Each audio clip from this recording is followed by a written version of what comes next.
راجل عنده سي في محترم جدا، وده راجل كوتش اجنبي، والاجانب ما عندهمش الكلام ده اطلاقا، ما عندهمش الكلام ده اطلاقا.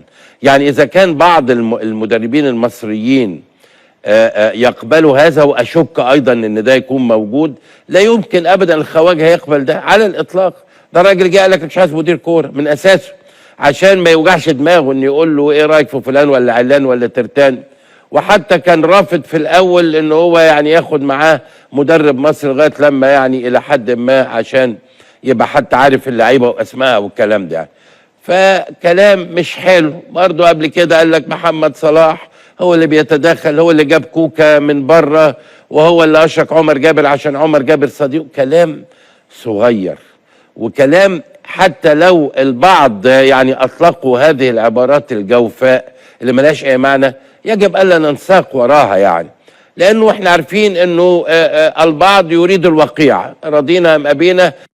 يا عم وقيع مكنا يا عم على الفشل اللي عمال يحصل مع كل المنتخبات. منتخب فشل مع الاتحاد ده وخد 6 من غانا في خماسي، وفشل مع كيروش ومع حسام البدري ومع عبد جلال، وفشل مع اجيري، وهيفشل مع فيتوريا. ما تحاسب يا عم المسؤولين في ايه يا عم؟ قالك وجهه نظر التي لا قيمه لها على الاطلاق. طالما مالهاش قيمه بتقولها ليه يا عم؟ سمعت ده رضا عبد العال وقتها دفع له 625,000 جنيه، دول كان 625 مليون جنيه وقتها. ما فيش حد. والاهلي لما كان عايز يضرب الزمالك في مقتل. برضه ما فيش فايده. طب انا قلت حاجه غلط؟ انا بسالك انت نجم كبير ساعتها، كنت وقتها نجم كبير ودلوقتي نجم كبير. ايوه انا دلوقتي ما خلاص ماشي. انا بكلمك ساعتها الاهلي لما كان هياخدك كان عايز يضرب الزمالك في مقتل. ممكن في الوقت ده كانت الحته دي ممكن تكون كانت يعني فاضيه شويه في النادي الاهلي، او يعني عايزين حد فيها، ويعني ممكن اكون كنت مناسب في الوقت ده في الفتره دي للنادي الاهلي.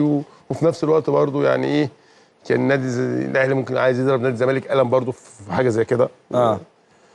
ده انا اتقال لي كلام يا مهيب. يا جماعه انا ماضي، مالكش دعوه. يا جماعه مالكش صحراء. لا والله. يلا خلاص. مين اللي قال لك ايه؟ انا ايه اللي بيقول؟ لا بس النادي الاهلي ايه قال لك ايه؟ يعني هي انا ماضي في نادي الزمالك عادين. طيب نسختين. قلت لهم يا جماعه ما ينفعش انا ماضي. قال لك مالكش دعوه. مالكش دعوه باللي انت ماضيه. احنا هنتصرف يعني؟ يلا طب ما عادش شطار. طب ما مضيتش ليه؟ وما مضيتش ليه اصلا؟ شطار. طالما قال لك لا مضى، ده راح كان هياخد فلوس وخلاص ورجع. ويبقى قال لي ما تمضيش. ارجع تاني. ارجع يا راجل. انت تخلي الراجل ولا كنت اعرفه ساعتها اصلا ولا اعرفه الوقت. طيب بشير بيلبسوا انه زملكاوي على الهوا، كلنا عارفين حرقان من الاهلي يا جماعه. خلاص احنا وصلنا للبراميل يعني، سياحكوا طرب.